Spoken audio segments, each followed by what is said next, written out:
नमस्कार मित्रों, एक बार फिर से आप सभी का बहुत-बहुत स्वागत है ज्योतिष को समझने की इस यात्रा में। तो मित्रों, अपनी इस यात्रा की इस कड़ी में आजकल हम कुंडली के भावों को समझने का प्रयास कर रहे हैं और अभी तक हम आपके लगन से लेकर चौथे भाव तक समझ चुके हैं, उसके बारे में बात कर चुके हैं। आज हम बात करने वाले हैं आपके पंचम भाव के बारे में, पाँचवें भाव के बारे में, फिफ्थ हाउस के बारे में। तो आज हम एक बार बात कर लेंगे और समझने का प्रयास करेंगे कि जो हमारा पांचवा भाव है वह हमारे जीवन के किस हिस्से के बारे में बतलाता है, जीवन के किस भाव पे प्रभाव डालता है, उस पांचवें भाव से हम क्या क्या देख सकते हैं और कैसे देख सकते हैं, इन्हीं सब चीज़ों को समझने का प्रयास करते हैं। तो मित्रों, बात करते हैं पांचवें भाव। पांचवा भाव मित्रों हमारी कुंडली का एक बहुत ही महत्वपूर्ण भाव है। सबसे पहले तो मित्रों, पांचवा भाव आपका महत्वपूर्ण इसलिए है क्योंकि ये आपका त्रिकोण है। आपका लगन, पांचवा भाव, लगन, पांचवा भाव और नौवां भाव, ये आपका त्रिकोण पर आते हैं।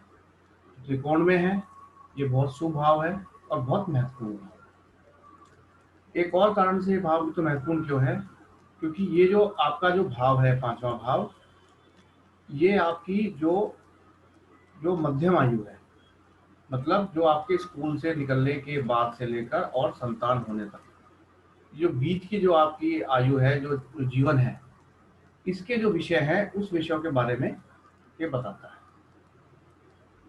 पांचवें भाव को हम संतान भाव भी कहते हैं, पर केवल संतान ही नहीं, इससे और भी कई महत्वपूर्ण चीजें देखी जाती है।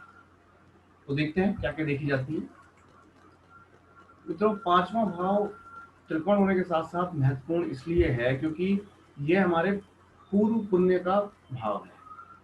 पूर्व पुण्य का भाव कैसे है, मतलब ये है कि हमने अपने पिछले जन्म में कितने अच्छे कर्म किए थे, कितने पुण्य कर्म किए थे, वो हम इस भाव से देख सकते हैं। और साथ ही साथ हमने यदि बहुत बुरे कर्म किए थे तो वो भी हम इसी भाव से देख सकते हैं। और पिछले जन्मों के पुण्य कर्मों की वजह से ही हमें सौभाग्य की प्राप्ति होती है और कुछ अच्छी चीजें या ज्यादातर अच्छी चीजें हमें जीवन में मिलती है। कैसे? सबसे पहले संतान। यदि यदि हमने पिछले जन्म में अच्छे कर्म किए होंगे तो हमें एक अच्छी संतान की प्राप्ति होगी। संतान का कारक है बृहस्पति, और संतान हम पांचवें भाव से देख सकते हैं, इसलिए पांचवें भाव को संतान भाव कहते हैं। दूसरा, ज्ञान। चौथे भाव से हमने देखा था, हम प्रारंभिक शिक्षा देखते हैं।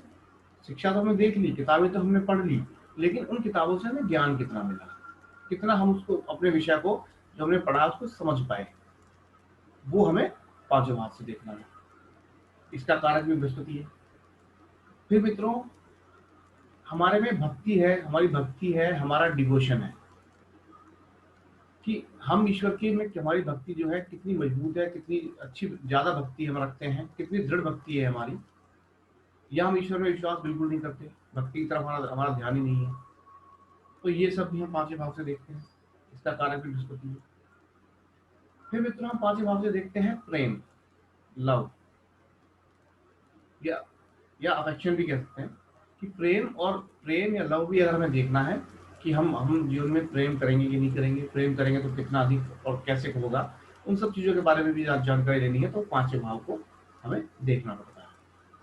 इसके बाद एक और मित्रों, एक और चीज जो बहुत महत्वपूर्ण चीज जो पांचवें भाव से देखी जाती है मित्रों, वह है आपका मंत्र।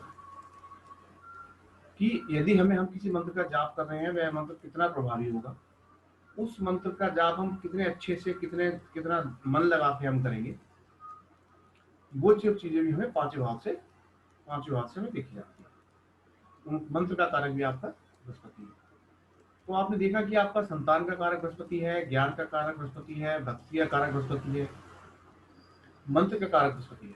तो इतने अच्छे चीजों का जो कारक है बृहस्पति है, इसीलिए बृहस्पति को शुभ ग्रह कहा जाता है कि ये बहुत सारे जीवन के अच्छे विषय, शुभ विषयों, शुभ अच्छी बातों का कारक होता है। तो ये सारी चीजें हम पांचवें भाव से देखते हैं। अब ये सब चीजें देखनी कैसे है मित्रों? यदि पांचवें भाव में आपके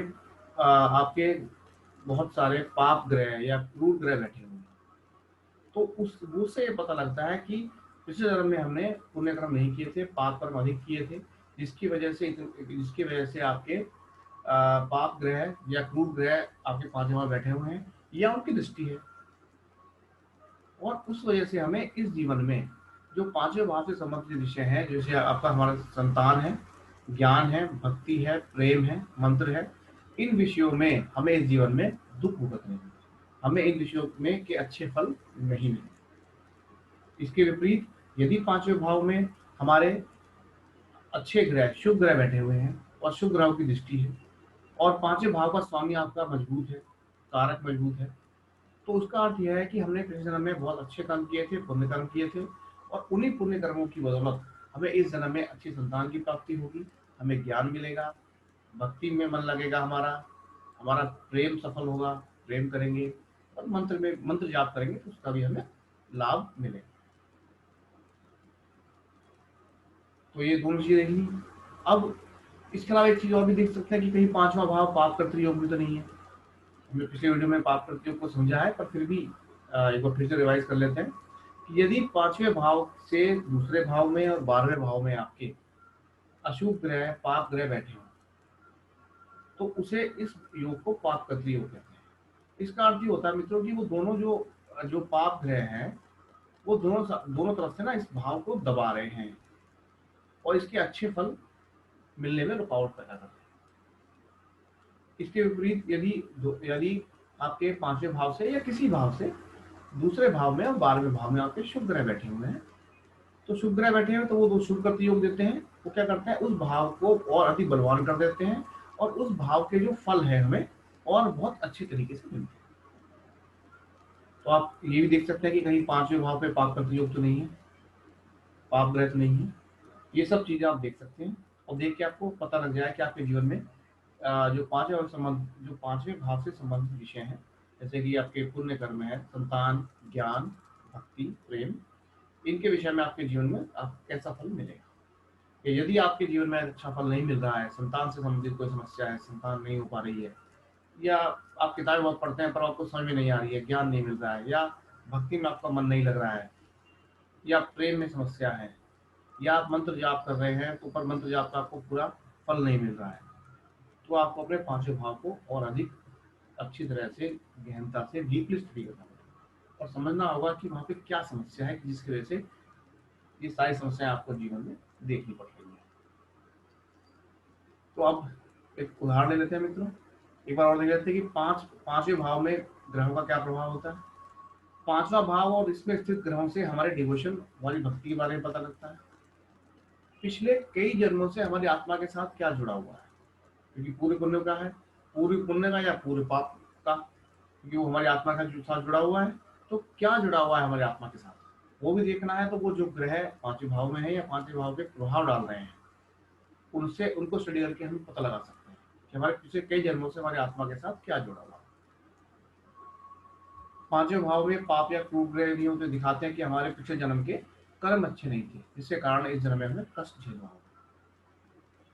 पांचवें जन्म में शुभ कर्म यह दिखाते हैं कि हमारे पिछले जन्म के कर्म अच्छे थे, जिसके कारण इस जन्म में हमें संतान, ज्ञान, भक्ति, प्रेम सब प्राप्त होगा। तो वही मैंने जो चीज आपको समझाई थी, जो हमने डिस्कस की थी, वही मैंने एक बार लिख दिया, ताकि कुछ अगर समझ में ना आया हो, कुछ रह गया हो, तो आप एक बार यहाँ से पढ़ के एक बार उसको समराइज कर सकते हैं। अब हम मित्रों इसको उदाहरण लेते हैं, जैसे हम हमेशा करते हैं। तो ये उदाहरण चार्ट है मित्रों। इन व्यक्ति का जो लगन है आपका जेमिनी लगन है, मिथुन लगन है, और हम अपना फोकस मित्रों रखेंगे पांचवें भाव पर।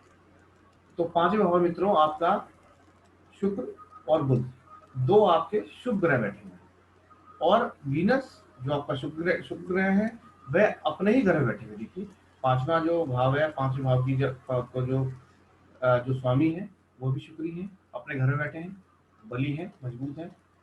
और मरकरी या बुध ग्रह, जिसे आपको पता ही है कि मरकरी या बुध यदि शुभ ग्रहों के साथ हो तो शुभ प्रभाव देता है, शुभ ग्रह बन जाता है। पाप ग्रहों के साथ हो तो पाप ग्रह बन जाता है। क्योंकि यहाँ ये शुक्र के साथ हैं तो शुभ ग्रह हैं, तो इसका अर्थ यह हुआ कि पांचवें भाव में दो बहुत शुभ ग्रह बैठे हुए हैं और बली हैं। क्योंकि बुध का मित्र है शुक्र, अपने मित्र के घर में बैठे हुए हैं, और शुक्र अपने घर में है ही, बली है। तो ये दो शुभ ग्रह मजबूत स्थिति में पांचवें भाव में बैठे हुए हैं। अब एक बार देख लेते हैं कि दोनों बली हो गए। अब एक बार देख लेते हैं कि इनपे कोई पाप ग्रहों की दृष्टि है कि नहीं। तो आप देखेंगे कि 10वें भाव से आपका जो मंगल ग्रह है उसकी 8वीं दृष्टि इन पे पड़ रही है। तो यह इनके प्रभाव को कुछ कम कर रहा है, लेकिन क्योंकि दो शुभ ग्रह बैठे हैं, मजबूत स्थिति में बैठे हुए हैं, तो यह इसका प्रभाव उतना अधिक नहीं होगा। तो हो सकता है इन व्यक्ति ने जीवन में बहुत सारे अच्छे कर्मों के साथ साथ कुछ बुरे कर्म भी किए हैं। मंगल की दृष्टि दिखा रही है। और अब 5वें भाव का कारक, हमें मान लीजिए 5वें भाव से अगर प्रेम देखना है तो आपको देखना होगा कि 5वें भाव, 5वां भाव का स्वामी है, उसका कारक किस स्थिति में है, किस पोजीशन में है। तो 5वें भाव में यदि हम यहाँ से ज्ञान देखना चाहेंगे तो ज्ञान के लिए हमें 5वां भाव और बृहस्पति देखना होगा। और यदि हमें प्रेम देखना है तो 5वां भाव और प्रेम का कारक आपका शुक्र देखना होगा। तो प्रेम के संबंध में हम कह सकते हैं कि इन व्यक्ति के जीवन में जो प्रेम आया था, प्रेम इन्हें प्राप्त हुआ होगा और इन्हें प्रेम में अच्छी स्थिति होगी, इनका प्रेम सफल हुआ होगा। क्योंकि क्योंकि 5वें भाव में शुक्र ग्रह बैठे हुए हैं और जो कारक है वीनस, वह भी आपके अपने भाव में मजबूत स्थिति में बैठे। हालांकि मंगल, जो आपका मंगल है, थोड़ा सा प्रताड़ित कर रहा है, लेकिन क्योंकि बली है तो उसको संभाल सकते। तो प्रेम के विषय में इन व्यक्ति के जीवन में सफलता कही जा सकती है। ज्ञान के विषय में आप देखेंगे, संतान के विषय में आप देखेंगे, केवल आपका क्या है, बृहस्पति जो है कारक बृहस्पति आपके 12 भाव में है, 12वें भाव में है। और 12वें भाव में जो स्थिति है वह अच्छी नहीं समझी जाती। जो ग्रह है 12वें भाव में वो थोड़े से कमजोर हो जाते हैं। लेकिन क्योंकि क्योंकि केवल एक जो आपके बृहस्पति हैं वही 12वें भाव में है, तो यह भी इतना इतना कोई वीक भाव नहीं है कि संतान में इन्हें कोई अधिक समस्या। वो इसलिए क्योंकि मित्रों भाव मजबूत है और भावेश मजबूत है। और कारक जो मित्रों, जो आपका 12वें भाव में है वह वीक हो जाता है, पर उतना वीक नहीं है कि समस्याएं दे। ज्यादा समस्या मित्रों कब आती है, जब आपका भाव, भावेश और कारक तीनों ही अफ्लिक्टेड हो, तीनों ही पीड़ित। तो यहाँ पर इन्हें संतान की प्राप्ति हुई और इनके संतान से सुख इन्हें मिला है। अब हम एक और कुंडली देखते हैं मित्रों। दूसरा एग्जाम्पल चार्ट है। इन व्यक्ति का मित्रों तुला लग्न है और तुला लग्न के जो स्वामी है शुक्र है, वे अपने ही घर में है, तो ये इनका एक राजयोग है। लेकिन हम मित्रों अपना ध्यान केंद्रित करेंगे 5वें भाव के ऊपर। 5वां भाव मित्रों इनका जो है आपका एक्वेरियस लगना है। और आपका जो एक्वेरियस लगना है और इसके जो स्वामी हैं आपके शनिदेव, आपके दूसरे भाव में बैठे हुए हैं, शत्रु घर में है, क्योंकि ये आपका स्कॉर्पियो है, वृश्चिक राशि है। वृश्चिक राशि के स्वामी आपके मंगल है और जो शनिदेव के शत्रु हैं, तो अपने शत्रु घर में बैठे हुए हैं। तो जो आपके स्वामी हैं वे आपके दूसरे भाव में बैठे हुए हैं, लेकिन शत्रु घर में है, तो कमजोर हो गए। अब 5वें भाव पे आ जाते हैं। यहाँ 5वें भाव में तो देखेंगे आप कि 5वें भाव से 12वें भाव में, यानी चौथे भाव में आपके मंगल है, क्योंकि ये पाप ग्रह है। और 12वें भाव में राहु है, जो कि पाप ग्रह है। इसका अर्थ ये हुआ कि 5वें भाव को मंगल और राहु मिलकर पाप कर्तरी योग दे रहे हैं। मतलब इन्होंने इस भाव को दबा लिया है, घेर रखा है, तो उसके शुभ फल मिलने में दिक्कत करेंगे। तो इस तरह से इनका भाव भी पीड़ित हो जाए। जो उनका भावेश था वो शनिदेव शत्रु के घर में है, वो भी कमजोर है। और जो ये 5वां भाव है ये भी पीड़ित है। और मित्रों साथ साथ एक और आप देखेंगे कि जो संतान का कारक है बृहस्पति देव, वे भी 5वें भाव में ही है और वे भी पाप कर्तरी योग में है। तो क्या हुआ, इनका भाव पाप कर्तरी योग में है। जो भावेश है वह शत्रु घर में है, तो वीक है। और जो आपका ये एक्वेरियस राशि का जो स्वामी है वह आपका राहु भी होते हैं, वे भी छठे भाव में है, तो वे भी कमजोर है। तो पाप कर्तरी योग भी है, उसका जो भावेश है वे भी आपका कमजोर है। और जो कारक है संतान का कारक बृहस्पति, वे भी पाप कर्तरी योग में है। तो मित्रों इस वजह से इनका जो संतान का जो पक्ष है उसमें समस्या है। इसीलिए विवाह के कई साल बाद तक भी इनके अभी तक संतान नहीं हो पाई है,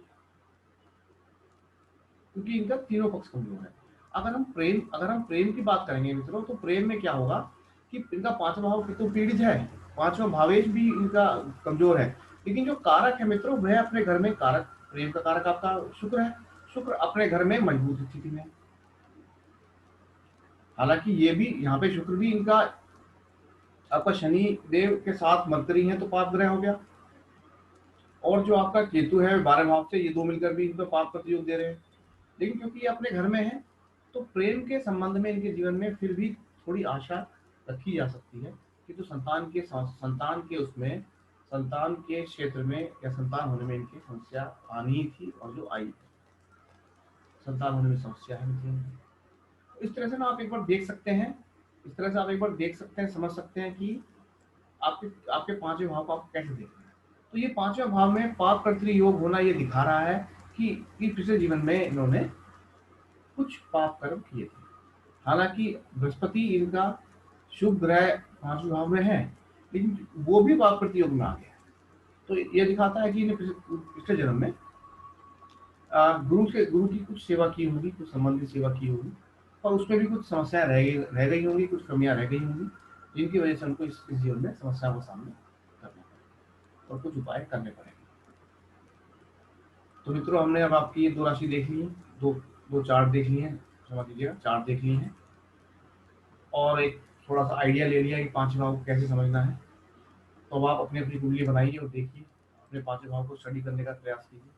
कुछ समस्याएं रहती हैं, कुछ चीज़ समझ में नहीं आ रही है, तो आप मेरे कमेंट बॉक्स में जाकर कमेंट कर सकते हैं, मुझे मैसेज कर सकते हैं। यदि मेरा वीडियो पसंद आया तो मेरे चैनल को सब्सक्राइब कर सकते हैं, वीडियो को लाइक कर सकते हैं। तो मित्रों, आज के लिए इतना ही।